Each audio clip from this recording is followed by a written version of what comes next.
នៅសល់ប្រមាណថ្ងៃទៀតប៉ុណ្ណោះដល់ថ្ងៃចូលឆ្នាំខ្មែរហើយបើងាកទៅមើល Walk Street នៅមាត់ទន្លេឥឡូវនេះបានក្លាយទៅជាទីកន្លែងកម្សាន្តដែលបង្កប់ទៅដោយវប្បធម៌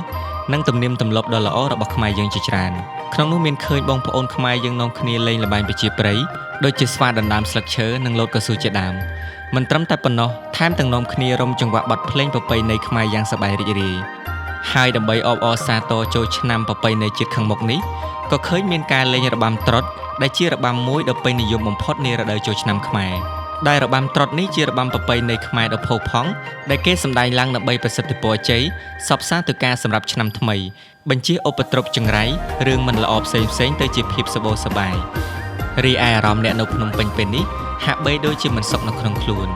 ទោះបីជាដៃកំពុងជាប់ធ្វើការងារទាំងយប់ទាំងថ្ងៃរីឯចិត្តវិញកំពុងតែនឹកដល់ពុកម៉ែបងប្អូនក៏ដូចជានឹកដល់កន្លែងចាស់ទីតាំងដដែលដែលត្រៀមនឹងទទួលលេងកម្សាន្តជុំមិត្តភ័ក្តិបងប្អូនផងដែរលើសពីភាពសប្បាយរីករាយក៏ចង់ជួបជុំសាច់ញាតិជិតឆ្ងាយដើម្បីទៅធ្វើបុណ្យសន្សំកុសល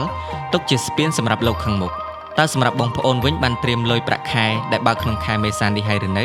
សូមខមមិនខាងក្រោមវីដេអូនេះផងសូមអរគុណហើយជួបគ្នានៅវីដេអូក្រោយ